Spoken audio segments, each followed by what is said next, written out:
гэж өгөө бүгд мэднэ тийм ээ. Эзэн алдрыг өргөе гэсэн үг шүү дээ. Бүгдээрээ эзэн алдрыг өгөөд шинэ оны эхний Sunday worship гэж. Тэгэхээр Sunday service гэж ярьж байгаа нь буруу гэсэн шүү. Тэ worship бид нар хүндэтгэл мөргөл тий магтаал залбирлаа өргөх гэж өгдөг. Service гэвэл бид нар үйлчлэх гэж ирж байгаа гэсэн. Хоёр өөр хандлагаар ирдэг гэсэн үг тий. Бид нар Бурхныг алдарч магтах. Алдаршуулж магтахын тулд ирж байгаа шүү. Тэр нь айгуу хамгийн чухал байгаа шүү. Тэ? Тэгэхээр нэм гарагийн өөрчлөлш, нэм гарагийн хүндэтгэл магтаал ойлгож байна үү? За. Өнөөдрийн номлын сэдв та итгэгч үү, дагалдагч үү? Асуулт. Хэрвээ гарчиг асуултаар байвал тэр ярих гэж байгаа сэдв хариултыг нь тайлбарлана тийм ээ. Сэдв дуусахад та нарын дотор хариулт нь үлдсэн байх хэрэгтэй тийм. Тэгэхээр та нар өнөөдөр эндээс итгэгч юм уу, дагалдагч юм уу гэдгийг тодорхойлоод гарах нэ. За энэ өнгөрсөн жил бид нарт мацаг орж залбирахад Бурхан биднэрт чиглэл өгөхдөө юу гэж хэлсэн гэхээр суурьасаа эхэл гэж хэлсэн тийм. Бид нар өнгөрсөн жил суурьасаа эхэлсэн. Ром номын 12:1-3 дээр тийм ээ. Энэ дэлхийн явдалд бүү нийцэгтэн гэж бид нар хэлсэн. Энэ дэлхийгээс тусдаа бай гэж хэлсэн тийм. Яг итгэгч хүмүүний амьдралаар яваа гэж хэлсэн. Тэгээ бид нарыг эдгэрэл чөлөөлөлт рүү авчирсан. Санаж байна уу бүгдээрээ? Өнгөрсөн жилийн бүх зүйлүүдийг эхлэлүүдийг санаж байгаа тийм ээ. За тэгээ одоо энэ жил бид нарыг Бурхан хаашаа чөлөөлөх нь бид нар. Одоо ирэх 5 өдөр бид нар мацаг орж залбирах гэж байгаа тийм ээ. За өнөөдөр номлол тийш мацаг орж залбирлоо бас чөлөөлөх байхаа гэж найдаж байна. За түлхүүр ишлэл. Юда 1:20-21. Хайртууд минь, харин та нар хамгийн ариун итгэл дээрээ өөрсдийгөө сүндэрлүүлж, ариун сүнсээр залбиран мөнх амьд хүргэх бидний эзэн Есүс Христийн өршөөлийг хүлээн Бурхны хайрын дотор өөрсдийгөө сахих гэж. Амен. За эзэн танд талархаж байна. Үнэхээр талархаж байна. Та биднэрт өнөөдөр биднийг залах гэж байгаа энэ үгээ задлж ойлгуулж өгөөрэй гэж гуйн залбирч байна эзэн. Бид нар үнэхээр өнөөдөр итгэлийн ямар төвшөнд байгааг та биднэрт харуулж өгөөрэй. Итгэгч үү, дагалдагч үү? Та хариултыг нөгөөрэй гэж гуйн залбирч байна эзэн. Эзэн танд талархаж байна. Үнэхээр их талархаж байна. Та бид нарыг ертөнцийн суурь эхлэхээс өмнө бүтээж, бий болгож, хөтлөн дагуулж бидний амьдралын цаг мөч бүх үеүүдэд хамт байж ирсэн гэдгээ биднэрт илчлэн харуулж өгдөгт үнэхээр талархан залбирч байна. Таныг бид нар таньж мэдээгүй явхад та бид нартай хамт байжсэн, таньж мэдсэн цагаас та бид нартай хамт алхсан, бидний өмнө хойно урд ард алхсан.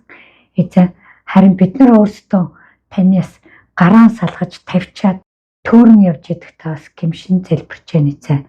Та бид нарыг байх ёстой газар нь байх ёстой цэг дээр навчраарай гэж Эзэн Есүс Христийн нэрээр гуйн залбирч байна. Амен. За энэ Юда номын энэ ишлэл. За Юда номыг л ерөнхийдөө мэдж байгаа тийм ээ. Ганцхан бүлгээс бүтсэн ном байж байгаа. Юда бол Иесус Христийн эхнэртэй эцэг өөртөө дүүнэд байгаа. Тэгээ Юда бичиж үлдээс. Иесусийн дүүнэр бол Иесусыг амьсны дараа Иесуст итгэж ахтаа итгэж дараа нь бүгдээр итгэж болоод үйлчлэлд босч ирсэн хүмүүс байгаа тийм ээ. Тэгэд Иесусыг дагалдаж явахдаа юу сурснаа энэ нэг бүлэг номдоо бичиж бид нарт захиас болгож үлдээсэн гэсэн. Тэгэхээр нэг хэсгийг бид нар энд уншиж байна тийм ээ. За энд бол Юда бол бид нарт яг итгэж болсныхаа дараа яах ёстойг бид нарт энд хэлж өгч байна. Ерөнхийдөө хэрэг хүмүүсээс та итгэгч үү гэж асуувал тийм ээ. Одоо Америк хүмүүс сүмж явж байгаа ихэнх хүмүүс бол тийм гэж хариулдаг. Гэхдээ тэд нар тийм гэж хариулж байгаа нь яг яаж хариулж байгааг бид нар мэдэхгүй. Сүмд 1-2 ирснээр итгэвч гэж өөрийгөө тодорхойлж гэнэ үү? Эсвэл тэртээ олон жилийн өмнө баптизм хүртснээр өөрийгөө итгэвч гэж тодорхойлох байна уу? Эсвэл өдөр тутам Библийг уншиж эзэнтэй нөхөрлж явдгаараа итгэвч гэж өөрийгөө хэлж гин үү? Тийм ээ? Ариун сүнсийг сонсох чадвартайгаа итгэвч гэж хэлж гин үү? Бид нар тэрийг мэдтгүү. Хүмүүс өөрөө өөрийгөө итгэвч гэж тодорхойлоод байдаг байхгүй. Америкт бол маш олон хүн тэгж тодорхойлдог. Яг сүмд өссөн байдаг. Тэ? Манай ээж аав итгэвч байсан ингээд уламжлалаар тэрийг уламжлал болгоод хүлээгээд авсан юм шиг итгэвч гэж бодцсон явсан хүмүүс байдаг тэ. Бурхны эсрэг явж байгаад одоо буцаж ирэнгүүтээ сүмд ирэнгүүтээ өөрийгөө итгэвч гэж тодорхойлоод идэх тийм хүмүүс байдаг. Харин тийм хүмүүсээс та дахин төрснөө гэдээ асуувал төвтрээд эхэлдэг. Тэ? Танаас ч гэсэн дахин төрснөө гэж асуувал юу гэж хариулах вэ? Та нар дахин төрснөө. Тэ? Хэрвээ бид дахин төрсөн гэж хариулж явал яг итгэвч юм уу? Яг тэгвэл тэр бидний өхмөл сүнсийг ариун сүнсээр дахин төрүүлснээр бид нар итгэвч болдог байна. Тэгэхээр бид нар хүмүүсийг итгэвч юу гэж асуухгүй юу гэж асуув. Та дахин төрсөн үү? Are you born again гэж асуудаг.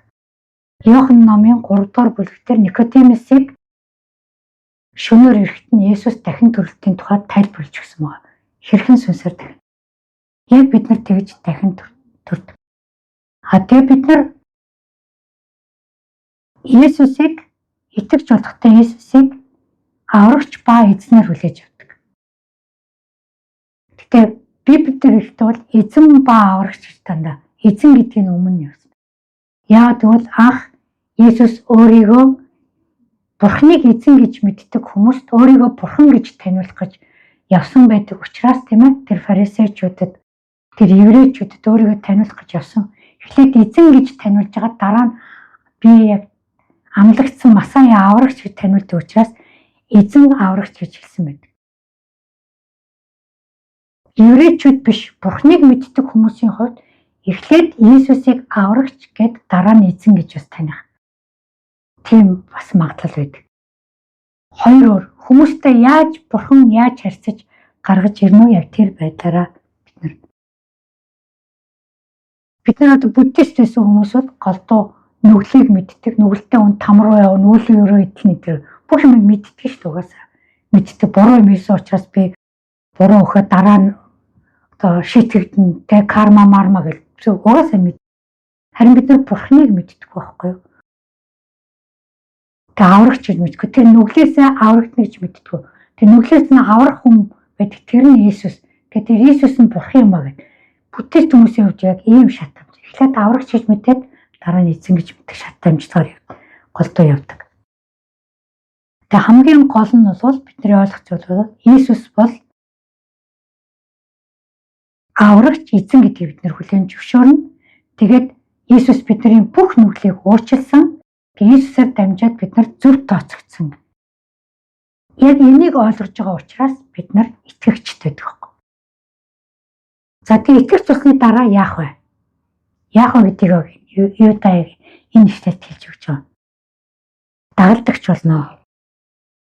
Тэгээд яг яаж дагалдагч болсыг хэлж өгч. 4 зүйлийг хэлж байна те. Нэгдүгürt нь хамгийн ариун итгэлээр өөрсдийгөө сүндэрлүүл гэж хэлж байгаа байхгүй. Хамгийн ариун. Хоёрдугаарт нь ариун сүнсээр залбирна. Гуравдугаарт нь мөнх амьд хүргэх бидний эзэн Иесус Христийн өршөөлийг бид нар хүлээнэ. Дөрөвдүгээрт нь Бурхны хайрын дотор өөрсдийгөө сахина. Өөрсдийгөө байлгана гэсэн үг сахина гэдэг. Keep-тэй хамгаална.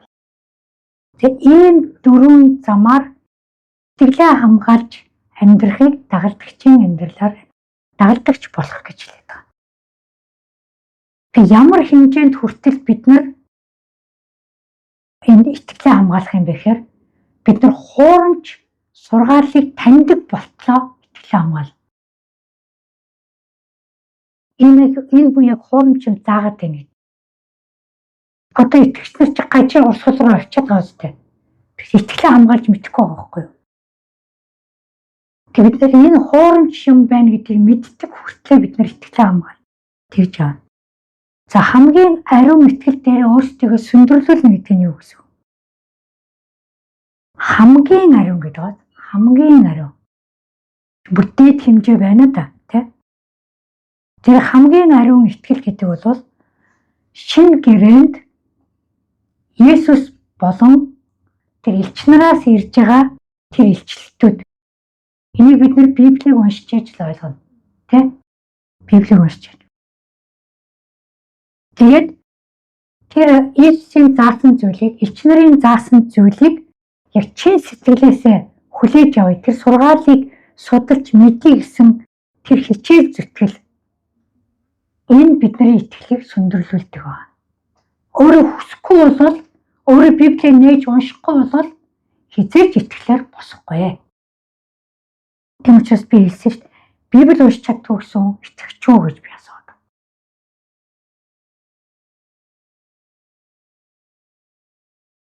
За хоёрдугаарт нь ариун сүнсээр залбирна гэж юу вэ? Бүх залбирлууд ариун сүнсний хүчээр хийгдэн тэ. Сүнсээр залбирах ариун сүнсний хүчээр, ухаанаар залбирах ариун сүнсний хүчээр хийгддэг. Хоёулаа ариун сүнс. Тэр ариун сүнсний дотор байж залбир. Ариун сүнсний дотор биш бол бидэрт ямар ч залбирах хүч байхгүй, хүсэл байхгүй, тэ? Тэгэхээр энэ ариун сүнс бол биднийг яаж залбирлаар тэмцэх вэ? Яаж залбирлаар итгэлээ дээр босох вэ гэдгийг зааж чиглүүлж, хүчээр хөгжүүлж, дэмжиж тусалдаг байж байгаа. Тэгэхээр бид нар бүр яаж залбирахаа мэдэхгүй үед ч гэсэн ариун сүнс ядуу. Хар хэлийг өгөөд тэр хэлээр бид нарыг залбируулдаг. Бид нар юу залбираад байгаач мэдэхгүй байхад ариун сүнс бурхантай холбож өгдөг ч зүйл. Тийм залбирлыг хүртэл хийлгдэг гэж байна. За мөнх амьд хүрэх бидний эзэн Иесус Христийн өршөөлийг хүлээнэ гэж юу юм бэ? Бид нар Иесус дахиж ирэхийг үнэхээр тэсэж ядан хүлээдэг болдог. Тэ? Тэгээ Иесус дахин ирэхдээ биднэрт өөрийнхөө яг тэр мөнх амийг өгдөг. Бид нар итгээд мөнх амийг авцсан. Тэрэндээ итгэж байгаа учраас бид нар явж байгаа тийм ээ. Тэр мөнх амаа яг Иесустай уулзах, Тэнгэрт уулзах тэр үед бид нар аваад тэнд Иесустай, Бурхантай, ариун сүнстэй хамт мөнхөд амьдрах болно. Тэгэхээр тэр мөнх алдар, тэр мөнх шагналаа бид нар тэнд хүлээж авна. Энэ бол бидний Иесусийн өршөөлийг хүлээж байгаа. За Бурханы хайрын дотор өөрсдөө сах гэдэг нь юу гэж юм бэ гэхээр Бурханд бас Бурханы үгэнд дуулууртай байхыг Бурханы хайрын дотор бид нэр өөрсдөө сахин хамгаалж байна гэсэн үг. Бурхан л биднийг хамгаална, үг л биднийг хамгаална. Хүмүүс биднийг хамгаалахгүй тийм ээ. Бид нар Бурханд дуулууртай байхыг Бурханы хайранд. Бурхан бидний аав учраас дуулууртай хүүхдүүдтэй өөрийгөө хайрлаж байна гэж байна. Аав ээж нар тэгдэг үстэй. Чи миний үгэнд ороогүй надад чи хайр өгөөч хэлдэг үстэй аав ээж. Хэлдэг шүү дээ. Надад хайртайгаа харуулахын тулд миний үгэнд орж хүүхдүүдтэй хэлдэг үстэй. Яг адилхан бүр. Бурхан бид нар хайртай Бурханы хайрыг хүлээж авч байна гэдгээ бид нар харуулахын тулд Бурханд дуулууртай байна гэсэн. За энэ бол энгийн ойлголтууд.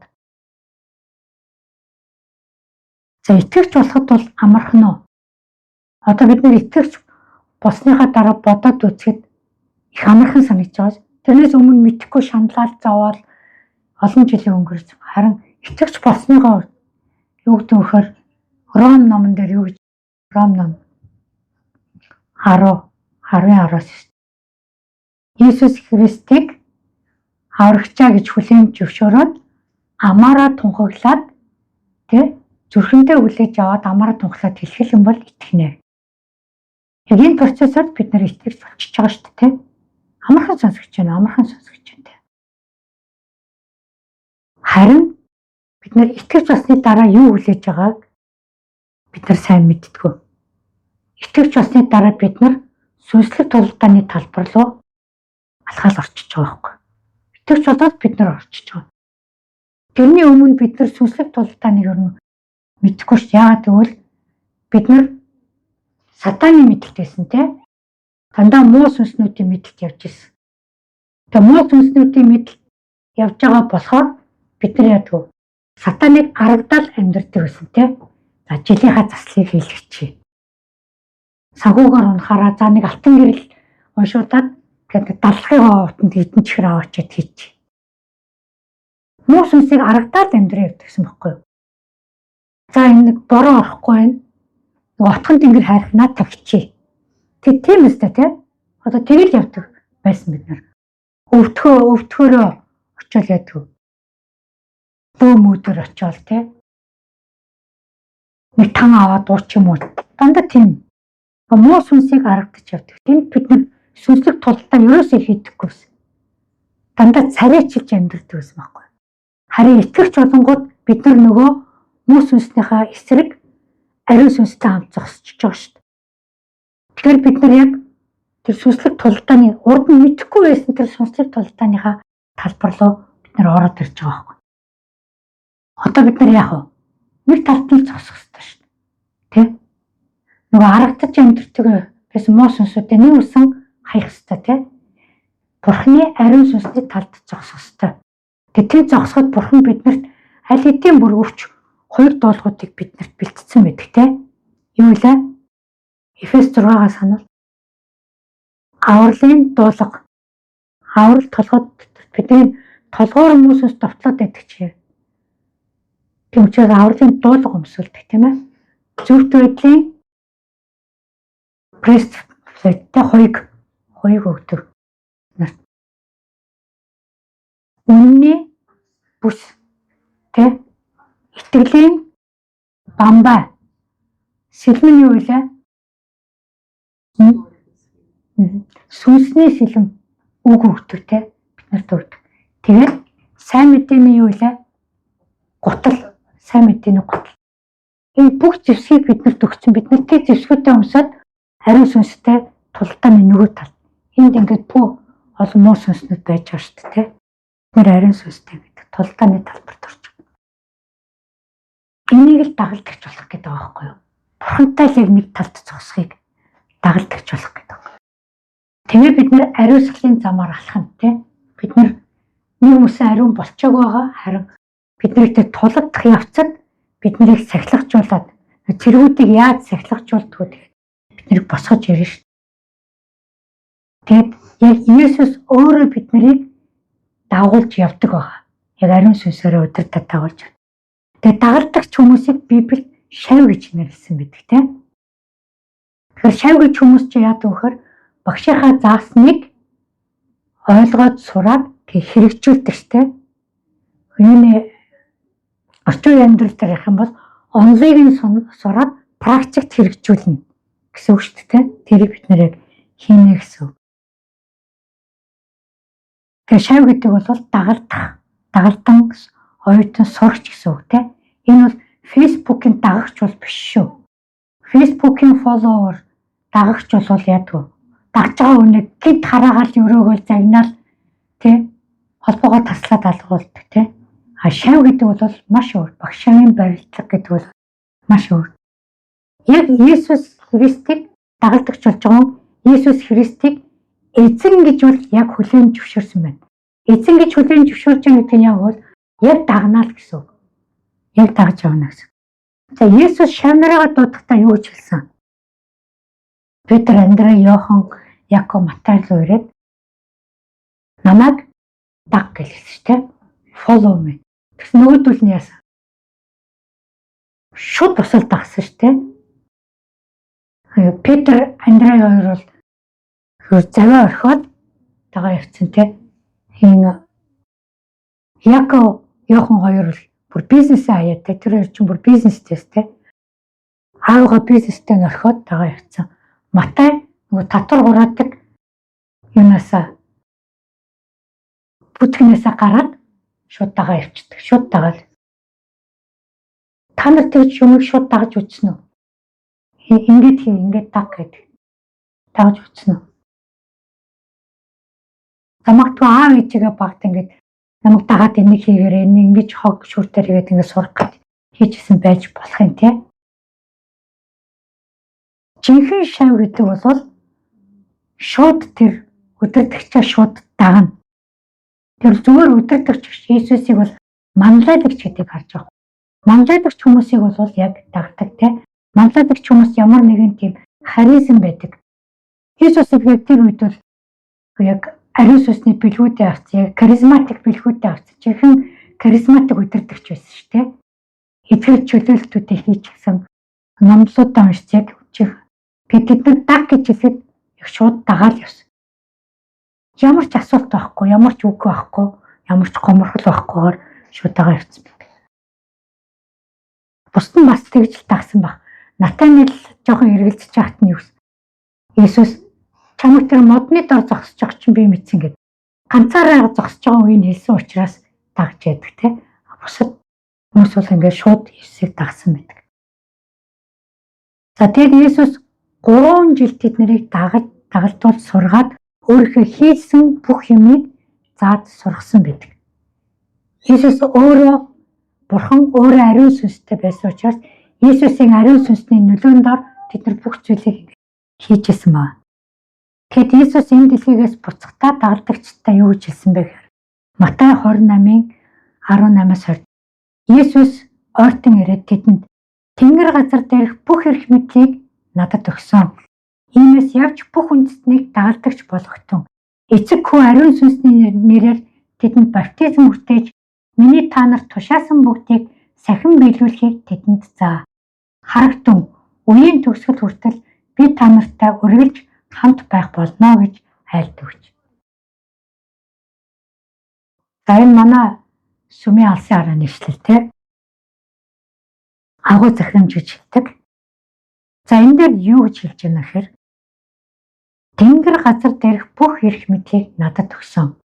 Тэгэхээр Иесус өөрийгөө юу гэж хэлж байна? Би эзэн болсон. Би эзэн. Би бүх юмны эзэн. Тэнгэрийн ч эзэн, газрын ч эзэн, усны ч эзэн, тийм ээ? Газар дорх зүйлсийн ч эзэн, хүний ч эзэн, амьтдын ч эзэн, уулны ч эзэн, усны ч эзэн. Бүх зүйлийг хэлж байгаа байхгүй юу? Би эзэн. Тэ? Тэгэд эзнээ даг гэж хэлж байгаа. Тэгэхээр та нар дагалдагч болсон гэдгийг хэлж байгаа. Та нар дагалдагч болсон учраас бусад үндэстнүүдийг дагалдагч болох гэж хэлж байгаа. Ойлгож байна. Тэр дагалдагчт нь Иесусыг амьд багт нь яг дагалдагч болсон сурсан мэдснээ харуулсан байна шүү дээ. За тэгээд дагалдагч хүмүүс юу хийх вэ гэдгийг хэлж байна. Эцэг хүү ариун сүнсний нэрээр тэдэнд баптизм хүртээ. Тэгээд та нарт тушаасан бүгд нь юу? Эзний сургаалч нөгөө теолог гэдэг ч юм баггүй. Тушаасан бүгдийг сахин биелүүлэхийг заа гэж. Тэр бүх зүйлийг тэднэрт зааж өг гэж. Тэгэд үеийн төгсгөл хүртэл би та нартай хамт. Иесус хаяад явахгүй болох. Хамт байна гэж хэлсэн те. Төгсгөл хүртэл би хамт байна гэж хэлсэн.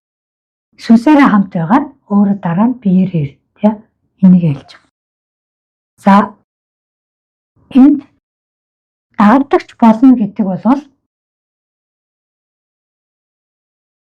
баптизм өртгөөс өмнө байж болохыг хэлж байгаа харж байна уу? Бүх үндэстнийг дагалдагч болгохтун тэгээд баптизм хүртээ. Ойлгогдож байна. Тэгэхээр баптизм хүртгэхийн итгэж болж байгаагийн шинж. Баптизм хүртэх нь юу гэхээр Иесусыг эзэн аврагчаар хүлээж авснаар нийтэд тунхаглаж байгаа зүйл шин. Тэгэхээр нийтэд тунхаглаж байгаа. Би итгэж болсноос ичихгүй гэдгийг хэлж байгаа зүйл. Тэ? Харин итгэж болох, дагалдагч болох зүйл бол баптизм хүртгээс ч өмнө байна. Тэнд хэлж байна. Тэгээд дагалдагч болох шийдвэрээ бид нар баптизм хүртгээс өмнө бас гаргаснаа юу гэж хэлдэг вэ? Баптизм хүртэхдээ юу гэж хэлдэг вэ? Иесус Христийг би аврагч болон эзнэрээ хүлээж авч гин гэж хэлдэг. Энэ бол дагалдагч болохоор амлаж байгаа зүйл биш. Тэгэхээр баптизм хүртэхдээ зарим хүмүүс дагалдагч болно гэдээ амлагдсан байгаа юм шүү дээ. Зарим хүмүүс яагаад баптизм хүртснээ ерөөсөө мэддэггүй. Хэрвээ тийм хүмүүс байх юм бол өөртөө ухамсартайгаар дахиж Иесус Христийг хүлээж авснаа тунхаглаад дахин баптизм хүртэж болно шүү. Энэ бол манаас нэлттэй байна. Энийг ухамсартайгаар хийх ёстой үйлдэлүүд. Яг бол зарим сүмч болгонуудыг хүмүүс учир начрыг ойлгохгүйгээр шууд баптизм хүртсэн тохиолдолд маш их байдаг юм байна л те. Тэрийг бид нар засаж болно. Энийг англиар бол rededication гэх. Би өөрийгөө дахиж Бурханд зориулнаа гэсэн амлалтыг дахиж өгнө гэж хэлдэг. Энийг бол дахин итгэж болж байгаа ш, харин би дахин өөрийгөө зориулна гэдгээ амлаж байгаа зүйл гэж ойлгоо. За тэгээд бид нар өөрсдөө дагалдагч болчоод гээд хүмүүсийг дагалдагч болно. Хүмүүсийг дагалдагч болохын тулд бид нар тэр тушаалуудыг мэддэг, сургаалуудыг мэддэг хэрэгтэй байна. Тийм учраас бид нар одоо дагалдагчийн ангийг 2 дугаар сараас эхэлж нээх гэж байгаа тийм. Бүгдээр энэ суу гэдэг нь яг ийм учиртай. За яагаад бид нарыг хүмүүс дагах вэ те? Бид нар өөрсдөө зарим хүмүүс өөрсдөө голдог те. Тэр голох хэрэггүй. Бид нар Иесусыг дагж явах юм бол хүмүүс бид нарыг дагна. Иесусыг дагахгүй бол бид нар хичнээн Библийг уншдаг, сургаалыг мэддэг, чэйжилт байгаад бид нарыг дагахгүй. Бид нар Иесусыг дагах юм бол хүмүүс биднийг дагна. Тэгэхээр Иесусыг эзэн гэж хүлээн авч яана гэдэг чинь өгвөл би Иесусыг дагнаа гэдгээ хэлж байгаа гэсэн. Тэрийг л ойлгох. Одоо итгэвч биш хүмүүс ч гэсэн христч хүмүүс ямар байх ёстойг мэддэг. Энэ үеийг Иесусыг хэлснийг хийж гэнэ үгүй юу гэдэг мэддэг тал. Энэ итгэвч мөртлөө ингэчлээ, итгэвч мөртлөө тэгж гэнэ гэд шүүмжлэл байдаг шүү дээ. Тийм бол тэгээ шүүмжлэл өртөх юм бол бид нарыг хүмүүс дагахгүй шүү. Харин бид нарыг Иесусыг дагаад зөв явж явах юм бол энэ хүнд байгаа ямиг би авмаар байна гэж хүмүүс тийм. Манай ээжэд байгаа ямиг би авмаар байна тийм. Манай найзад байгаа ямиг би авмаар байна. Манай аавд байгаа ямиг би авмаар байна тийм. Манай ээж аав үнэхээр Иесусыг дагаад үнэхээр өөрчлөгдөж шүү. Тэгэхээр би яг Иесусыг адилхан дагмаар байна гэж гэх болтол нь бид нар Иесусыг өөрсдөө дагах нь шүү дээ. Бид нар энийг бэлтгэж явах нэг дурсамж санаанд орсон юм. Бид нарыг Америкт ирээд 2 дахь жилийнхаа Крисмасаар манай хотод байдаг 2 айл тэгээд Сант-Луисаас бас нэг оюутны айл ирсэн. Тэгээд дээр нэмээд бас манад бас нэг төлч гэрвэл ирсэн байсан манай сургуульд. Ингээд 4 Монгол айл цуглаж байгаа байхгүй Крисмас ивэр. Бас дөрвөлээ машинтай олцсон байсан юм аа. Тэгээ яг сууж яснаа гинт Канзас тэг яг ливэн мөрчиг чимгэлдэг байхгүй юу? Годомжтой моол аюугаа чимгэлдэг гинэ. Тэрийг үзье гэд дөрвөлээ гинт гараад давхгүй юу дөрвөн машинаараа. Тэгсэн чинь гараад давсан чинь хамгийн урд явж исэн манай нөгөө айлын залуу хаяал алгуулсан. Амар хурдтай давхдаг байхгүй. Тэгээ сүүлийн 2 дахь машиныг машин аваад удааг байсан байхгүй. Тэр айгүй удаа яваад тэгээд манай машин болохоор цойжилж явж байгаа байхгүй юу? Мөнхөө ирсэн. Тэгэхгүй сүүлийн 3 машин эхний машин. Тэгээ эхний машинаа алдангуудаа 2 дахь машин замын хажуураа шолдор руу гараад зогссон байхгүй. Тэгээ бид нар дуурайгаа тэгээд тэр үед юу байхгүй. Гар утас байхгүй, GPS байхгүй. Бид нар ч байгаа цаасан map л байгаа. Тэгээд Канзасын модны хаяг л байгаа. Тэгээд 3 машин зогсож ярьж хагаад за одоо тэгвэл яг тэр моол руу л очив. Тэрний чимэл үзэх гэж байгаа ч бид нар тэнд л очсон хүлээж яана гээл. Тэгээд явж байгаа. Тэгээд нөгөө 3 явжсэн машин өмнө ороод нөгөө 2 явжсэн машинаа дундаа оруулаад ингээд бид нар моол руу давхиж очихгүй. Тэгсэн чинь моолын нэхэнд дэлгүүр хаацсан нөгөө үзэж байгаа юм баггүй. Тэгээд цөөхөн дэлгүүр онгорхоо байсан. Тэгээд нөгөө Нөгөө машина дотор асуух эдрийг муулруу орсон.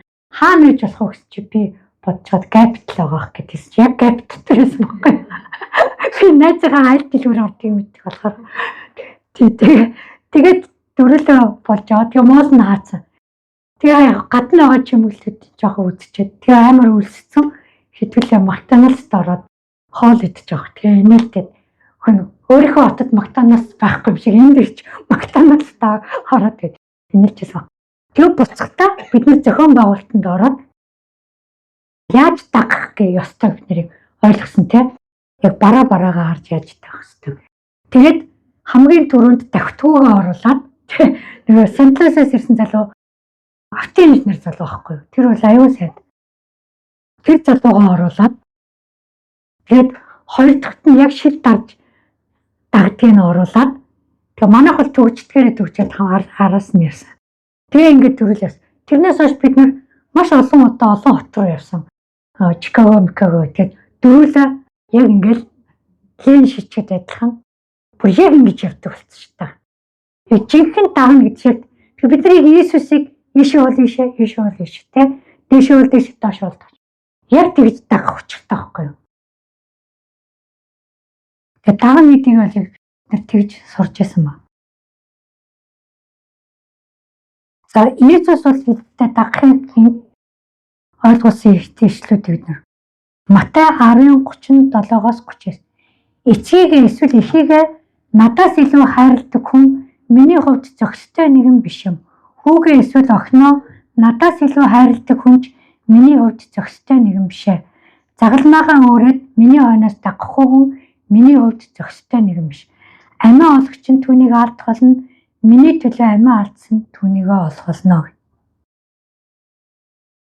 За энэ ишлэл анх итгэж болоод уншиж айгүй амар сонсогддог байсан. Тэгээс Иесус энд юу хэлчихсэхээр хэнийг ч биш намайг даг гэдгийг хэлчихсэн байна. Энэ намайг нэгдүгээр тавь, намайг нэгдүгээр хайрл гэдгийг хэлчихсэн тийм. Хэрэг үнэхээр яг итгэж болоод Иесусыг эзэн аврагчаараа хүлээж авсан бол эзэн л бид нар нэгдүгээрт тавина.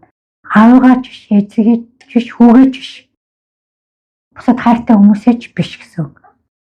Тэгээд тэднийг хайрлахаа бод гэж байгаа үг шүү дээ.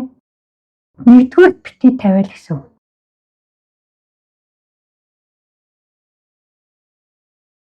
Хэрвээ Иесусыг нэгдүгээрт тавьж явахгүй бол сүлд нь явж байна. Амиа олох чинь түүнийг алдна. Бүр авралаа алдах аюултай гэж хэлж байгаа байхгүй юу? Тийм аюултай. Тэгэхээр Иесус ерөөсөө нэгдүгээрт.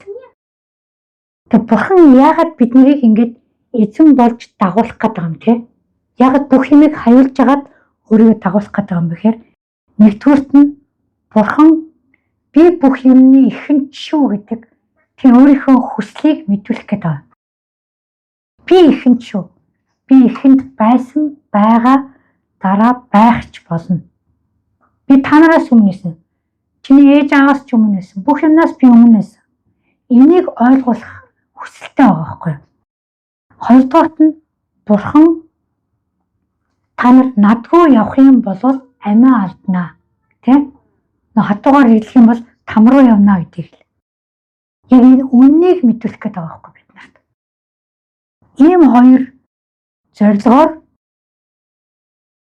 энийг бид нарт бол хэлсэн байдаг те. Тэр бидний аав ээж ч гэсэн бурхны хүүхдүүд байхгүй юу? Тэгээ бурхны хүсэл нь бол хүүхдүүдтэйгээ хамт байх. Тэ?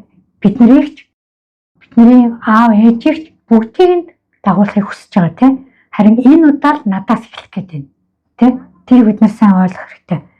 За Матай 11:29 миний нэрийн төлөө өөрийн гэр орноо ах дүүсээ, эгч дүүсээ, эсвэл эцэг эхээ, хүүхдүүдээ, эсвэл эдлэн газраа орхисон хүн бүр 100 дахин ихийг хүртэх бөгөөд мөнх амийг өвлөх болно гэж. Тэгэхээр бурхныг нэгдүгээр тавьж сурсан хүмүүс яах юм? 100 дахин ихийг хүртээд мөнх амийг өвлөх болно гэж. Тэр бид нар Бурхныг нэгдүгээр тавиад өөрчлөгдөх юм бол бусдыг дагуулна. Тэгээд тэрүүгээрээ бусад хүмүүс ч гэсэн дагалдаад бас өөрчлөгдөх нь шүү. Тэгээд Бурхан бол биднэртэй хувьчилж харьцдаг. Нэг нэгээр нь хүмүүсийн загсчд болгоно. Загсыг нэг нэгээр нь барьдаг шүү. Тэгээ шидэд нэг нэгээр нь. Тэгээд бид нарыг ингээд нэг нэгээр нь бариад бид нарыг өөрчлөөд тэгээд дараагийн хүмүүсийг бас өөрчлөхөд бид нарыг ингэж ашиглана гэдэг. Хэрвээ бид нар Бурхныг биш хүнийг дагах юм бол яах вэ? За бид нар энийг хүлээж авахгүй аавыгаа дагах, ээжигээ дагах, нөхрөө дагах, эхнэрээ дагах гэх юм бол яах вэ? Тэр хүн биднийг хаашаач дагуулж байна, Тэр хүн өнөө дагаад бид нар дагаад унна, Итгэлээ өрхвөл бид нар дагаад итгэлээ өрхөн. Бид нар өөрсдөө босч иж хүнийг босгодог. Бид нарыг унагч иж Бурхан хизээч бусад хүнийг босгодоггүй. Бид нарыг босгож иж Бурхан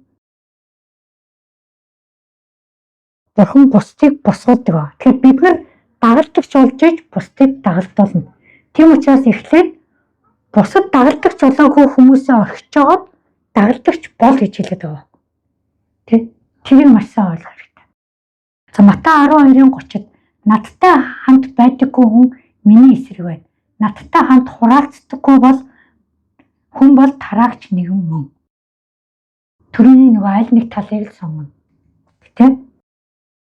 Дагалдагчтай үед бол Иесус шавнартайгаа дандаа хамт байсан, Өөрөө ариун сүнстэй тэгээд Иесусийн ариун сүнсний нөлөөний дор тэр бүх зүйлийг хийгээд явдаг байсан. Итгэл чөлөөлтийг хийгээд явдаг байсан. Тэгээ 12 хүнийг 70 хүнийг томилол явуулдаг байсан шүү дээ. Тэгээ дагалдагчтаас Иесус холдчихоор асуудал үүсдэг байсан, Нөгөө зарим дээр явж байхад нь шуурга болсон чи айгаал Иесус унтаад төгсөн байсан чи айгаад идэгсэн. Петрос усан дээр алхаж байгаа л Иесусээс хараагаас салхангууд дундах гэдэг. Харин өнөөдөр бол бид нар Иесустэй үргэлж хамт. Иесус бидний дотор байгаа хамт. Бурхан бидний дотор байгаа, ариун сүнс бидний дотор байгаа. Бид нар үргэлж хамт байгаа. Тэгэхээр бид нар бол байнга дагалдаад явах боломжтой гэсэн. За Марк 3:35 Бурхны хүслийг биелүүлэгч хэн боловч миний ээж болон дүү нар юм аа гэж айлдваа гэж. Бурхан хүслээ мэдүүлэх гэдэг. Бурхны хүслийг яаж биелүүлэх вэ? Бид нар эзэн гэдгийг хүлээн зөвшөөрч байна. Яг дагж जैन эзэн гэдгийг хүлээн зөвшөөрч.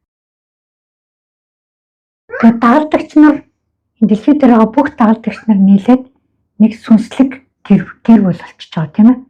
Бүгдээрээ Иесусыг эзэн гэж хүлээн зөвшөөрж байгаа учраас Христийнхэн болж байгаа, тийм. Ханчаа гүсэнд Христийнхэн гэж нэрлсэн, тийм. Бидний Христ итгэгчхэд Христ гэдэг үг өмнө явж байгаа үстэй. Тэгээ Христ тэгэхээр эзэн гэдэг өмнө байгаа. Тэгээ бид нар Бурхны тэр хүсэлээр л нэгддэг. Бурхныг эзэн гэж хүлээн зөвшөөрөөсэй гэсэн тэр Бурхны хүсэлээр бид нар нэгдэж байгаа гэсэн үг. Иохан 15:14 Хэрэг та нар миний тушаасныг хийвэл та нар миний нөхөд мөн, тийм. Иесус бид нартай янз бүрийн харилцаанд ордог, тийм. Зарим үед бид нартай найз нөхдийн харилцаанд ордог гэж. Бурхан Авраамыг хамт нөхрөө гэж дуудаж байсан. Гэтэ бид нар найзаараа тушаалахыг хүсдэггүй, тийм. Бид нар найз нартай хамт болж нэг найз маань тушаагаад ах юм бол дургуй штэ. Адилхан байж чинь одоо гэж дургуйцаад эхэлдэг штэ. Гэхдээ Иесусыг тушаагаад бид нар яач чадахгүй. Иесус найз нөхрийн харилцаанд байсан ч гэсэн бид нарт бас тушаана гэдэг. Тийм учраас Иесус хэлсэн мэт, тийм. Миний тушаасныг хийвэл миний нөхд. Тушаасан гэдэг нь юу гэхээр нөгөө сургаал гэдэг л, тийм. За тэр сургаал За Марк 8:34 дээр тэрээр хурсан олныг шав нарийнхаа хамт дуудаж тэдэнд хандан хэрвээ хэн нэг нь миний араас явахыг хүсвэл тэр хүн өөрийгөө үүсгэж загалмаагаан барьж намайг дагах гэж хэлж байна. Загалмаагаан барьж даг. Зүгээр даг гэж юу хэлэхгүй загалмаагаан барь. За энийг юу гэж ойлгох вэ? Ихэнх номлолуудыг сонсоход загалмаагаан барьж Иесусыг дагна гэхээр амар зовж зүзэл итгэлийн амьдралаар бүр зовоод ядарч туйлдаад бүр загалмаандаа ингээд нэг дарагдцсан яв гэсэн маягтай номлоод хэлсэн байх юм. Энэ бол тийм биш шүү дээ. Тийм ээ. Загалмаагаа барь. Загалмаа дээр юу хийгдсэн бэлээ? Бидний нүгэл уучлагдсан байхгүй юу? Тэгэхээр нүглээ уучлуулад яв гэсэн үг. Тэг бид нар нэг их зовж шаналал тэгж яваад ах хэрэггүй. Тэр нүглийн үр нөлөө биднэрт ирэх гээд байгаа. Тэр үр нөлөөнүүдийг байхгүй болгоод эдгэр чөлөөлөлтөд яв гэсэн үг байхгүй юу? Тэрийг бид нар эрхлүүлсэн шүү дээ. Тийм үстэй. Тэр загалмаа. Бид нар Иесусийн загалмаа шиг загалмаа үрж чадахгүй ш бид нар тийм чадах угаасаа байхгүй. Бид нар өршөөдөх нь биш. Бид нар Иесус шиг бүх хүнийг уучлах чадахгүй. Зөвхөн өөрсдөө л гомдос хүмүүсийг л уучлах чадна. Тэг бүх юмыг уучлах чадвар. Тэг алхамаар бид нар уучлах. Тэг бидний загалмаагаа барьж алхна гэдэг чинь болол Иесусийн тушаасны дагуу дуулууртаа яваад тэр эдгэрэл чөлөөлтөд хийгээд ариусгалынхаа замаар явахыг хэлээд байгаамаа. Тэрийг бид нарыг ойлгох хэрэгтэй. Тэгээд дээр нэн дээр нэмээд өөрийгөө үүсгэнэ.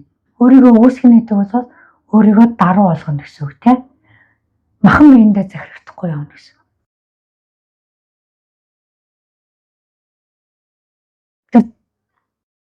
Иесусийн дагалдагч нар Иесус ирээд даг гэж хэлэхэд ойлгол нэг тэр харизматик лидерийг ингээд дагаад явчихж байгаа тийм ээ. Одоо Иесус бас бид нарыг даг гэж янз бүрийн байдлаар хэлж байгаа шүү дээ. Бид нар заримдаа тэрийг ойлгодоггүйс дагдахгүй. Олон шалтгаанаар бид нар дагалдагч болж байна. Бид нар Иесус бид нарыг өөрөө шийдвэр гаргахыг хүлээгээд байдаг байхгүй юу? Дагалдагч болж чаддгүйгээс бид нар үйлчилж чаддаггүй. Үйлчлэлд босож чаддаггүй. Дагалдагч болж чаддгүйгээс бид нар итгэлийн амьдралаар амьдрах гал зовоод шаналал яваад. Иесусыг ч гэсэн маш олон хүн дагчаасан. Тэр загас тазхыг үржүүлж байхад 5,000 хүн байсан. Тэгтээ нэгэн дээр нь 5,000, нэгэн дээр нь 4,000. Тэгэд нэг айлыг 3 өнөөр бодох юм бол тэр дор хаяж 15,000. Тэр 5,000 гэдэг нь эрэгтэйчүүдийн тоос. Тэгсэн бүх хүн дагалдагч биш байгаа байхгүй юу? Дагагч нар байгаа байхгүй юу? Тэг фэйсбүүкийн дагагч нар. Тэр дундаас тэр цөөхөн хүмүүс Иесусыг тэр загалмай дээр өгтөл нь дагаад явж байгаа ш тийм. Тэр удаа загалмай дээр өгтөл нь зарим дагалдагч хийжсэн хүмүүс нь тараад алга болсон ш. Бүр гайхаад рэлзэнд ороод нөгөө заажсан сургаалууд нь юу хэлээд байсан бэлээ бүр гайхаад ингэ. Тэгэд яваад өгсөн байна. Харин Иесусыг амьлахад дагалдагч нар нь босож ирсэн тийм. Тэр яг нүглээ өөрчлүүлсэн гэдгээ ойлгосон. Гимшсэн тийм бүтээр босож ирсэн. Тэгээ Пентекостийн өдөр 3,000 хүн итгэж болсон байна. 3,000.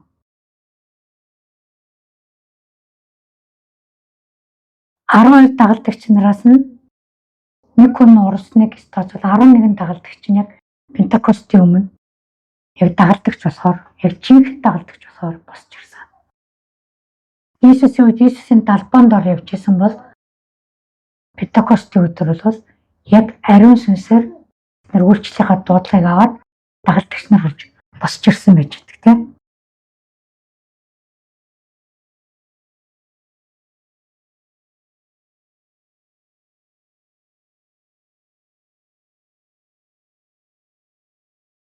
Дагалдагч болно гэдэг бол юу гэхээр биднийг яг итгэлийн амьдралын замаар ялалттай амьдруулах гэдгийг л дагалдагч гэдэг байгаа юм. Гэт нүглээ өхүүлээд Бурхны дотор амьд байхыг тэр загалмаагаа үүрэх гэж хэлдэг. Зовж шаналаад биш, харин амьд юм жинхэнэ ингэж цэцэглэж амьдрахыг л загалмаа. Бид нар сахилга готтой байж өөрийгөө сахилга готтой байлгаж жагаад дагалдуулагч болдоггүй. Хэрэв бид нар сахилга готтой байж жагаад сахилга готоор бид нар дагалдуулагч болно гэж бодох юм бол бид нар шашинжаад явчихдаг байхгүй юу? Тэдэн цагаар залбир. Бид нар ингээ алдаа ичлээ. Зарим залбирлынхаа цагийг нэмээ. Би ер нь ингээд Библийг уншихгүйгаас юм болчлоо. Ер нь уншаад Библи ишлэл чэйжлээдээ гэдэг ингээд илүү ингээд шашинжаад эхэлдэг байхгүй. Дагалдагч байна гэдэг бол Иесусыг л таньж мэдэх. Иесусыг л дах. Яг ариун сүнсээр таньж. Бид нар өөрсдөө хүчээр хийгээл оролдоод байх юм бол ядраал ингээд сүлддэг. Бид нар 8 жилийн хугацаанд олон хүмүүсийг ирж гарахыг, үйлчлэхийг, энэ сүмийг орхиж явахыг, зорж ирэхийг харлаа шүү дээ. Хэн дагалдагч болж байна, хэн дагалдагч болохгүй байгаа ч бид нар харж байна. Хүн болгон өөрсдөө л тэгж байгаа тий. Гэт зарим сүмүүд болохоор хүмүүсийг үйлчлэл тавьчвал амархан дагалдагч болоод босоод ирнэ гэж бодоод шууд үйлчлэл тавьдаг тий. Бид нар бол тхийг боддгоо. Хүмүүсийг яг эзний дотор эзэнтэй хамт алхахын эхэлж харахыг хүсдэг. Яг ариун сүнснээс дуудлага авч гэнэ үү? Ариун сүнстэй хамт суудаг, залбирдаг хүн байна уу? Чиглэл авдаг хүн байна уу гэдгийг харахыг хүсдэг. Тэгж чадахгүй бол ямар ч үйлчлэл хийсэн ядарна. Ямар ч залбирал хийсэн ядарна. Гэдэг вэ? Харин яг Бурхантай хамт амьдраад Бурхантай хамт үйлчлдэг хүмүүс хизээч ядрахгүй. Тэд нар хизээ амрах, хизээ үйлчлэгээ мэддэг болдог байхгүй юу? Ядрахгүй явдаг, тийм болдог. Бурхан тэр хүмүүсийг өөрсдөө зовоол сүлдээтэй үйлчлэхийг хизээч хүсэхгүй шүү дээ.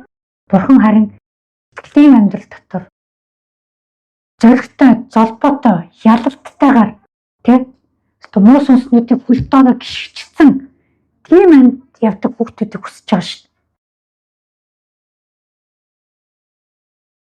дээ.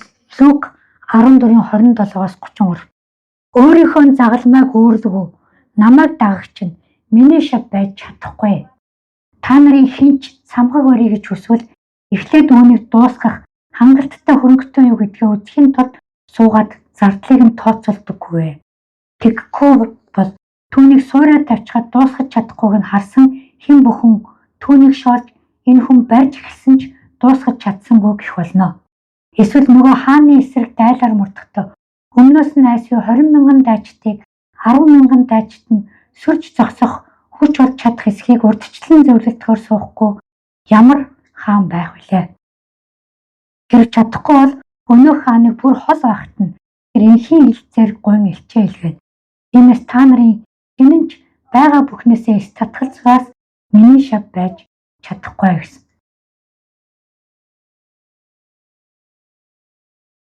Тэр загалмайгаа өөрлөгөө намайг дагагч миний шав байж чадахгүй. Тэр эдгэрэл чөлөөлөлт болгон дандаа ариун сүнсний удирдамжаар явагддаг. Бид нар өнөөдөр эзэн надад ямар үг хэлээд байна? Хэнийг өөрчлөөд байна Ямар ишлэл унших гээд байна? Энэ болгоныг бид нар өөрсдөө энэ бидний загалмайгаа өөрч байгаа зүйл байхгүй юу?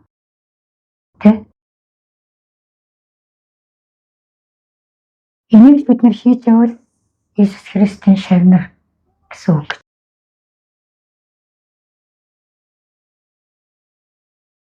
За энэ дээр асууж байна. Ямар нэгэн хэмийг юмыг бүтээн барихын тулд зардлаа эхлээд тооцоолдог. Дайн тултаан ч гэсэн орохынхоо өмнө бас ямар алдагдал гарах вэ? Тийм ээ? Ямар хохирол амсах үү гэдэг ингээд тооцоолдог гэдгийг хэлээд байна, тийм ээ? Яг тэрнтэй адилхан бид нар энэ итгэлийн амьдралаар алхвал биднэрт ямар ашигтай ах вэ? Алхахгүй бол ямар ашигтай ах вэ? Даалдагч болвол ямар ашигтай ах вэ? Болохгүй бол ямар? Итгэвч болоход бол бид нар мөнхийн амийг авчиж байгаа тийм. Бид нар ямар ч байсан үхлээс айхгүй болчихж байгаа. Бид нар үхэхэд Тэнгэрт очно гэдгийг мэдчихэж байгаа итгэлийн амьдрал. Тэгчээд зарим хүмүүс нүгэл үлдэнгүүтээ эргэлзээ төрдөг те. Зод бурхан намайг шийтэх болов. Надаас мөнхийн амиа авцсан болов гэх эргэлзээний төр явчихдаг. Харин дагалдагч болоход бид нэр дагалдагч болоход бидний гол тооцоо юу? Бид нар энэ амьдралаар явсаар байгаад те бидний энэ амьдралаар явхад бурхан надтай хамт алхна. Унсан ч хамт, боссон ч хамт. Алхаж явж байгаад намайг яг мөнхийн амьдрал аваачаад би яг тэнд зөвхөн мөнх амийг авахгүй. Би алдар хүртэн, шагнал хүртэх байхгүй. Бонус байгаа үстэй. Хоёр ингээд ялгаатай зүйл. Тэр мөнхийн орны хаалгаар сүлээ нэг хавчуулахгүй шиг л орчин гэж байгаа юм л итгэлийн амьдралаараа яйдал гэж алхаж байгаа юм шиг надад мэддэг байна. Тийм биш. Харин тэрнийхээ оронд те би өөрөө дагалдагч болоод би тэрийг уучлсан, энийг уучлсан, би ингэж өссөн. Би тийм хүмүүсийг Иесус руу авчирсан. Би гэрээснийгаа дагалдуулах болгосон гэд ингэж орвол илүү үсттэй. Энэ бидний тооцоо байхгүй юу? Бүх юмыг ингэж тооцоолж байгаа. Энэ бүх юмнууд биднэрт одоо байгаа байхгүй юу? Энэ бүх зүйлээсээ татгалзуул миний шав байж чадахгүй. Бидний тэр авч орох тэр шагнал алдар одоо биднэрт байгаа байхгүй юу? Ганцхан бид нар дагалдагч болж иж тэрийгэ хүртэнэ. Тэгээ энээс татгалзуул, энэ тооцооноос татгалзуул миний шав байж чадахгүй гэж.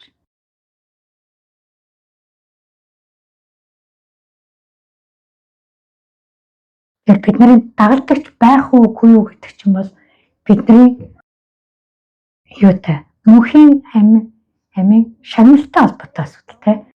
Бид нар итгэвч байх уугүй юу гэдэг бол бидний мөнхийн амьтай холбоотой. Ялгааг нь олж харж байгаа гэдэгт найдаж байна. Бид нар дагалдагч болно гэдэг чинь бол загалмаагаа өөрнө гэдэг чинь бол бид нар нүгэл үлдэхгүй алхнаа л гэсэн үг байхгүй. Санамсаргүй алдаанууд хийвэл тэрийг ойлгоод ариун сүнс бид нар алдаа хийвэл ариун сүнс өөрөө төртөө төө заагаад чиглүүлээд өгнө. Тэмшээл цаашаа алхаад явна гэсэн. За тэгэхээр дагалдагчийн үүрэг юу гэдэг вэ гэхээр Бурхан ба Христийг бүхнээс дээгүүр тавина. Бурхан ба Христ хоёулангийн гэсэн үг шүү дээ. Заримдаа хүмүүс ингэж залбирал өгдөг. Эзэн минь ээ. Би асуудаг. Эзэн минь ээ гэдэг чинь хин юм бэ? Аль эзэн юм бэ гэж асуудаг байхгүй. Тэгэхээр Бурхан гэдэг. Иесус орох ухаар хариулж чаддаггүй байхгүй. Түрүү Тэнгэр ба газрын эзэн Иесус гэж хэлсэн шүү дээ. Иесусыг бид нар бүтцтэй. Иесусээр дамжуулж бид нар авч авч таврагч бол бид нар Христ итгэж байгаа шүү дээ. Иесусыг эзэн гэж амнаасаа хэлж чадахгүй юм юу гэсэн үг.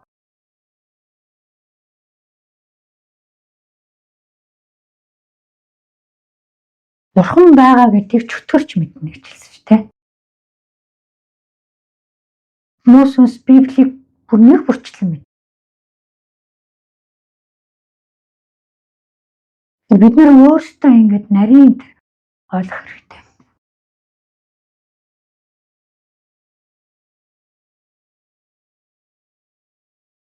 За хоёрдугаарт нь бид нар загалмаагаа өөрөх хэрэгтэй.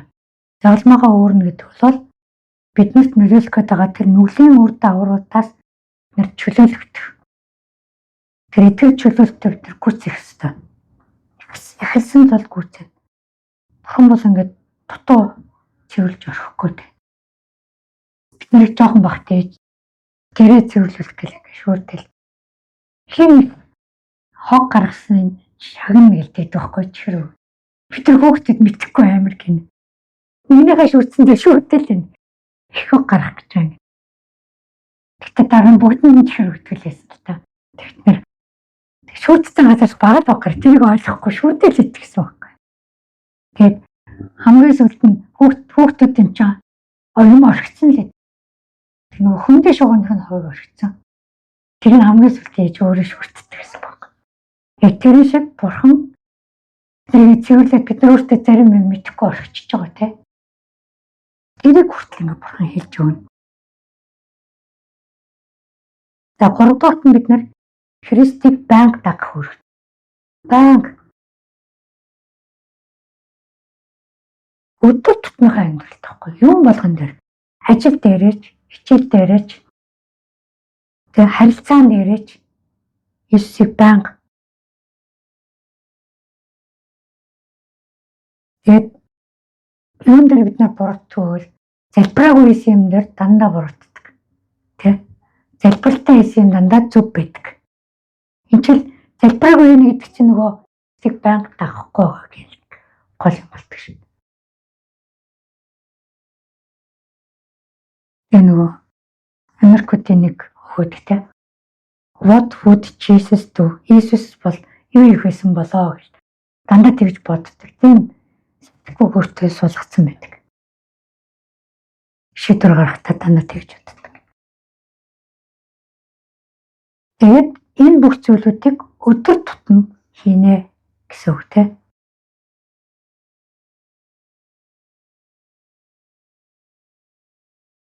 Хүмүүс заримдаа ингээ янз бүрийн яриад ирэх бай. Асуудалтай. Чи юм болохын өмнө залбирсан уу гэдэг.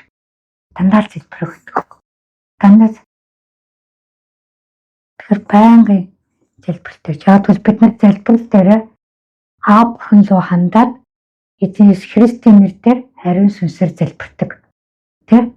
3 эзэн гурлаа оролцдог. Тийм үү? Заавал тэг залбирлаар хандж байгаа. За өнөөдөр итгэгчүүд дагалдагчгүй гэд асуухад хэрэг дагалдагч болоогүй байвал тэр дагалдагч болоогүй шалтгаанаа өөртөө асуулт тавиад болж болно. Нэгдүгürt нь өөрийгөө жинхэнэ итгэгч мөн үү гэдгээ бодох хэрэгтэй. Тэ? Яг Иесусыг хэрхэн хүлээж авснаас яг Иесусыг өөрийнхөө зүрх сэтгэлд хүлээж аваад яг амаараа Иесус миний аврагч эзэн гэж яг яаж тунхагласан бэ? Хичээ тунхагласан бэ? Тэрийг санах хэрэгтэй. Хэрвээ тэрийг бол өөрөө дахиж хэлж тунхаглах хэрэгтэй. За Иесус Христийг хүлээж авах шийдвэрээ өөрөө гаргасан уу? Эсвэл зүгээр хүн дагуулад залбирсан уу? Яагаад гэвэл зарим чуулгануудыг харж байхад нэгсэн цуглаан амталтаар харж байхад хүмүүсийг дагуулад залбирлждэг байхгүй юу? Дагуул залбирлаад за чи одоо итгэж болсон гэдэг. Not тийм биш. Яг өөрөө л шийдвэрээ гаргана. Ойлгохгүй байвал би хүлээж авмаар байна гэж залбирлж болно тийм. Авмаар байна гэж. Харин Иесусыг хүлээж авснаа өөрөө л амаараа тунхаглаж залбирна.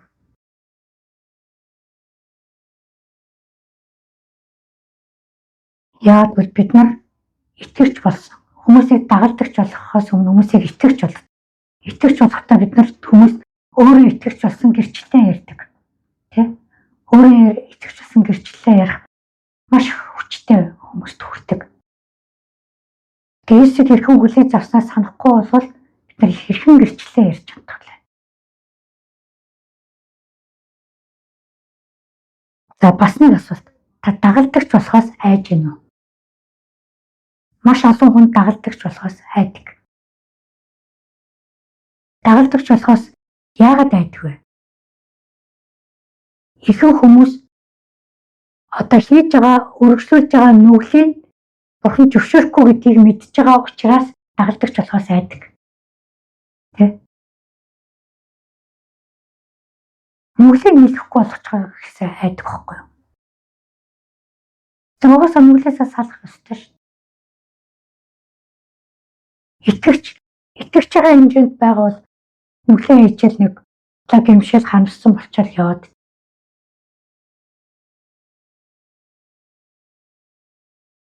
Ирээ муу зургатаасаа садан ивэл бурхан нэг юмхийн зураг салгана шүү.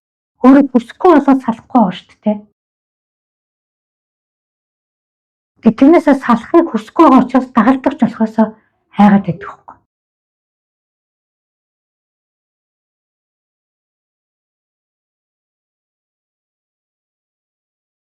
Бас нэг асуулт нь дагалдагч болох талаар буруу ойлголт байна. Зарим хүмүүс зүгээр 12 л дагалдагч байсан шүү дээ, тий? Тэр шиг сүм чуулганд энэ үйлчилж байгаа хүмүүс нь зөвхөн пасторууд нь ч юм. Эсвэл сайн мэдээнд явж байгаа хүмүүс л дагалдагч байх, би биш байх гэж ийм буруу ойлголтууд байна. Тийм биш. Агуу зөвхөмжтөр юу гэж бүх хүмүүст тушааж байгаа. Тэднээр дамжуулаад ирж байгаа. Тэр үг аа тий.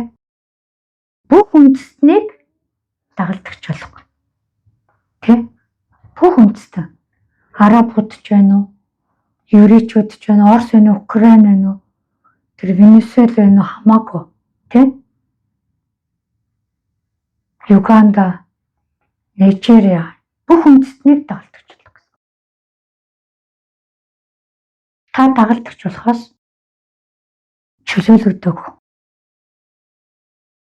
Дагалдагч гэдэг бол зөвхөн өдөр тутам алхам тутамдаа Есүсийг дагдаг хүмүүс л гэсэн үг. Ийм Бурхныг дагдаг хүмүүс хуучин гэрээний үед ч байсан. Исая 8:16 дээр гэрчлэлийг боож хүний шав нарын дунд хуулийг битүүмжлэгтэн гэсэн байна. Харин яг Бурхны яг шав гэж нэрлэгдэх хүмүүс маш цөөн байсан. Бурхныг яг дагдаг хүмүүс. Одоо яг энэ хуучин гэрээний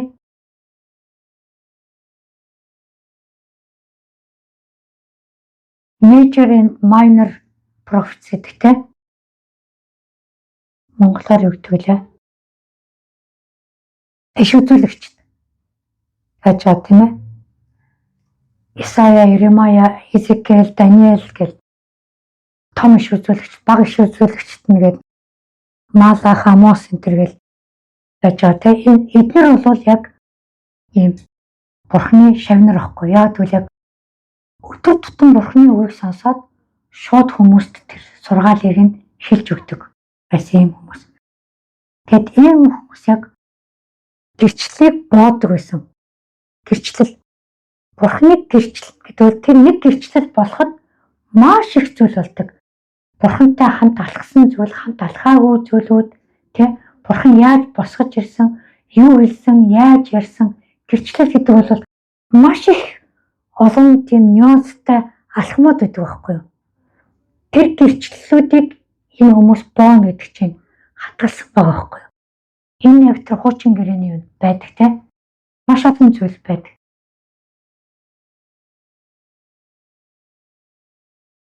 Хуулийг битүүмжлэгтэн. Хууль гэдэг бол энэ Бурхны үг тэр үед байсан. Хууль Бурхны үг. Тэр хуулийг хадгалдаг байсан хүмүүс.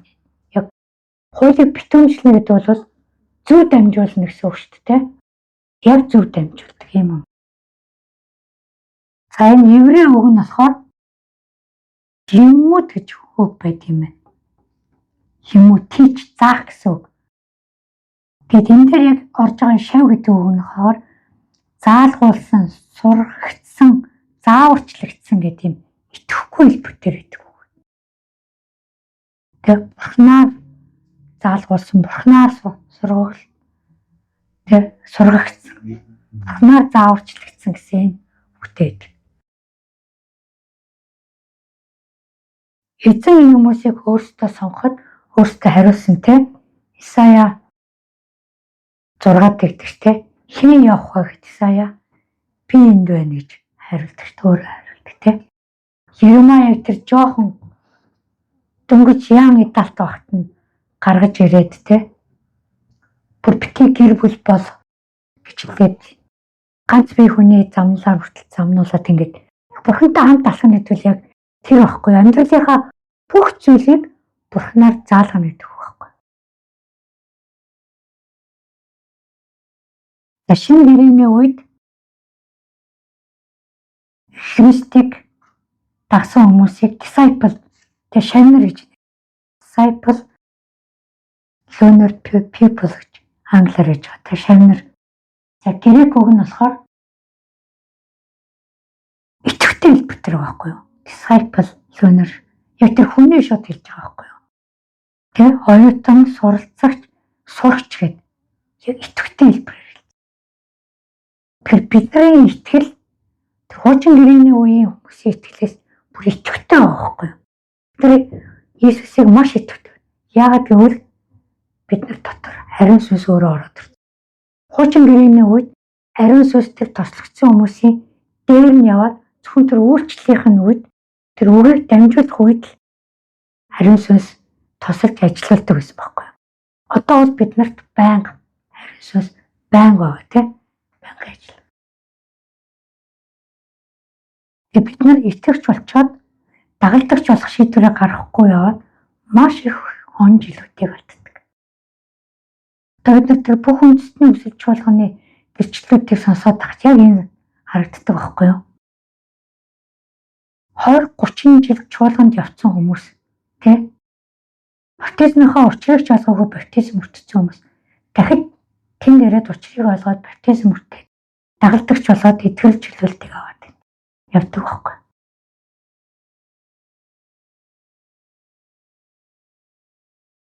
Матай 11-ээс 4-дээр Иесус 12 шавьяа дуудаад тэдэнд бузар сүнснүүдийг захирах эрх мэдлийг өгсөн нь сүнснүүдийг зайлуулах бүх төрлийн өвчин эмгэгийг эдгэхийн тулд ажээ.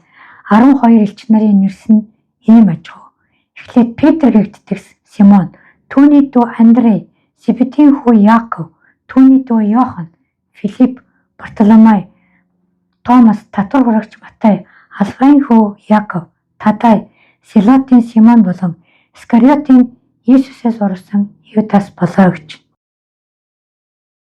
За энэ Иесусийн 12 дагалдагчийн нэр ингэж Библиэд бичигдээд үлдсэн байдаг.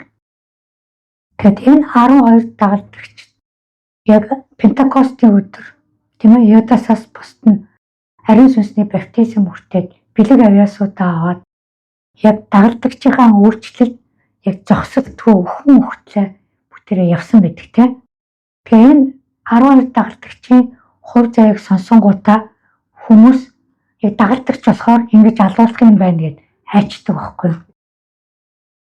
Тэ айдснаас болоод дагалдагч болж чаддгүй.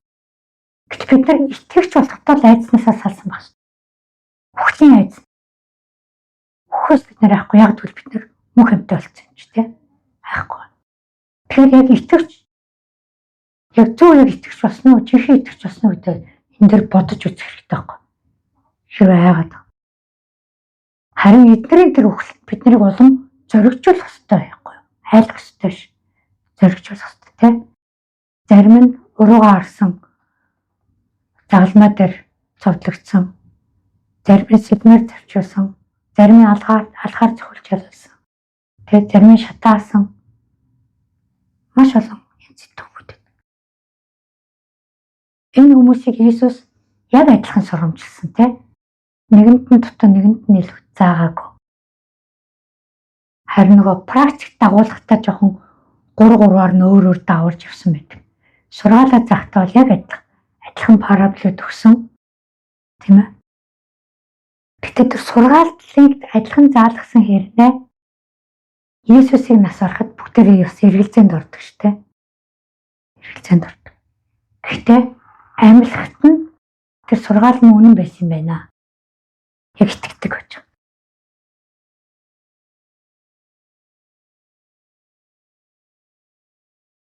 Тэгээ Иесус тэд онлоор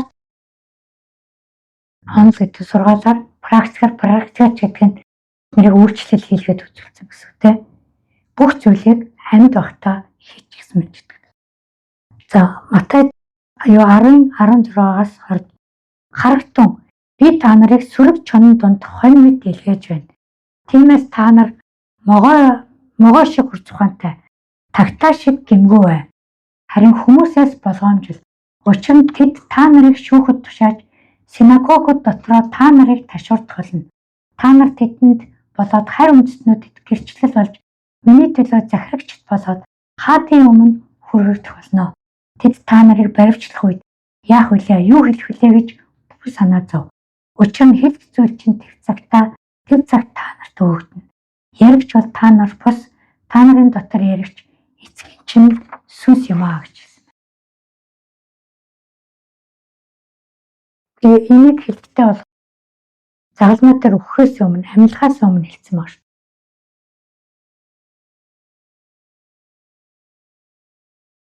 Тэгэд гол хэлж байгаа хүмүүс нь бол яг бид нар байгаа байхгүй юу?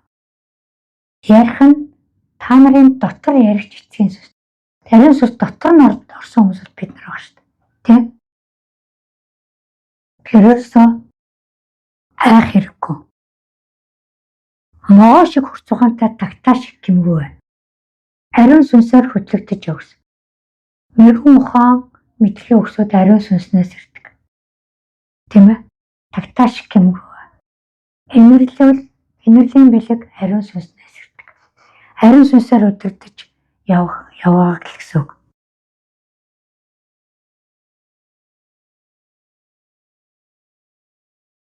Тэг хүмүүс угаасаа бидний эсрэг байна тий.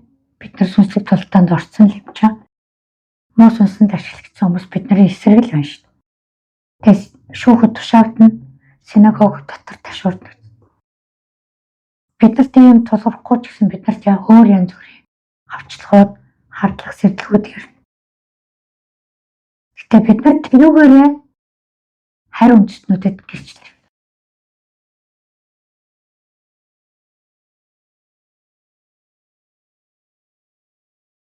Одоо Нигерттэй Нижериад хамгийн их христч хүмүүсийг алж байгаа. Тэгсэн чинь нэг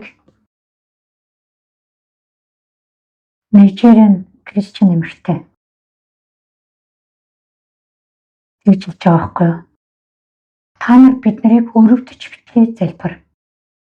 Бидний энэ үхлээр дамжаад бүр олон хүмүүс Хичээлд итгэж болох болтугай гэж залбираар ажилласан. Юу вэ? Тэгээ өөртөө амин төлөв залбирлах байхгүй. Тэгээд бүтсэн өдөр нь цуглаанууд нь битүү үлдсэн хүмүүс. Зарим нь алгалт тэгсэн ч гэсэн үлдсэн хүмүүс цуглаандаа хайхгүй ирж байгаа байхгүй. Тэр өдөр лалынхан ирж хална гэж мэдчихсэн ч тэд нар бүтэнсэн өдөр цуглаанд ирсэн. Бүх хүүхдүүдэд дагуулад ирсэн. Энэ бол дагалдагч нар. Тэ? Яг Бурхны гэрчлэлийг боод хуулийн үйлчлэлийг сахисан тэр хүмүүс. Иесус бол энэ үгийг дагалдагчтай загалмай дээр очихоос өмнө бол хэлсэн. Дараа нь ариун сүнстэй болсон хойно л ухаж ойлгож байгаа байхгүй. Тэр шиг бид нар юмыг дараа нь ойлгодог үе зөндөө. Гэтэ ойлгосондоо л бид нар талархах хэрэгтэй. Иесусийн хэлжсэн энэ бүх сургаал Пентекостийн өдрөөс хойш бүгд хэрэгжсэн. Одоо хэрэгжээд ч явж байна. Тэр 12 дагалдагч мөнх амийг авсан гэж итгэж байгаа учраас ямар ч үхлээс хайхаагүй. Харин бид нар ариун сүнстэй хамгийн ойр байдаг юм цаг үед байгаа хүмүүстэй. Бид нар ариун сүнсний баптизм хэрэгтэй гэдгийг тэр ойлгоод хүлээж авах бол Библиэлд байж байгаа зүйлүүд.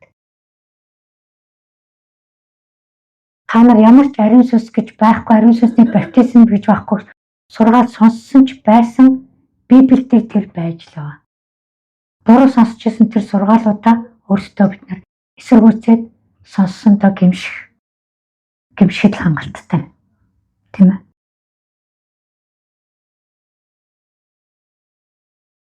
Бид нар өхлөөс айх хэрэггүй. Бид нар мөнх антай. Харин өхлөөс айхгүй мөртлөө нүглээ орхихоос айгаад дагалдагч болохгүй гэж бас болохгүй. Хөр үнэхээр итгэж болсон бол бид нар зориуд нүгэл хийхгүй, зэт санаатай нүгэл хийхгүй. Харин санамсаргүй алдаа байвал бид нар хизээж уучлахад бэлэн байдаг Есүс байж байгаа. Матай 10:42 үнээр би та нарт хэлье. Эдгээр өчүүхэн хүмүүсийн нэгэнд шавийн нэрээр уух аяг хүүтэн ус өгсөн хэн боловч шагналаа үл алдна гэвч. За энд хэний нэрээр гэж байна? Сайн аав ээж эгчийн нэрээр та нар шагналаа алдахгүй гэж хэлээг байгаа үстэй. Тэ?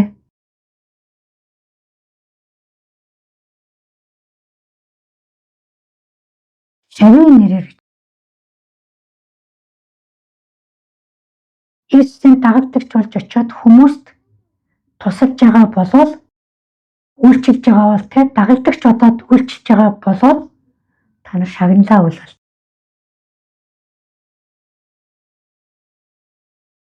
Энэ шав болол Иесусыг дагдаг, Иесусийн сургаалыг хэрэгжүүлдэг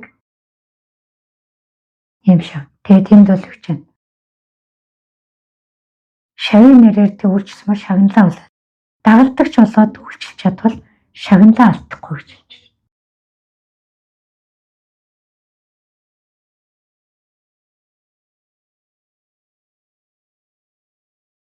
За өнөөдрийн номлын сэдэв та итгэгч үү, дагалдагч үү?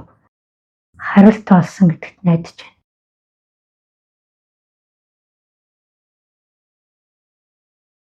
Зэн танд талархын үнэхээр их талархай.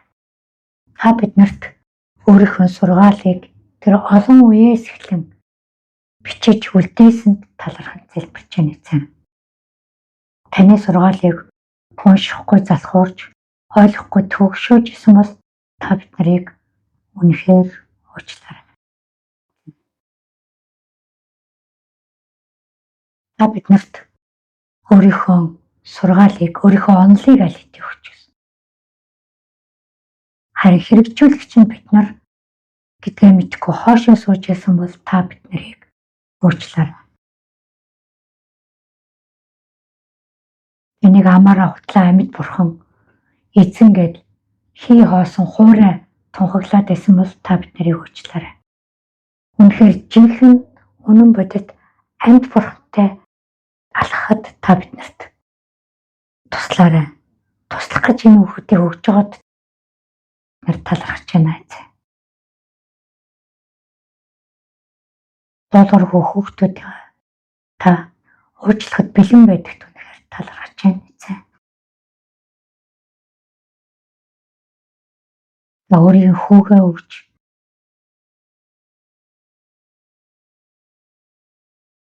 зүгээр дамжуулан биднэрт мөнх амиг хайрлсан талархан залбирч байна.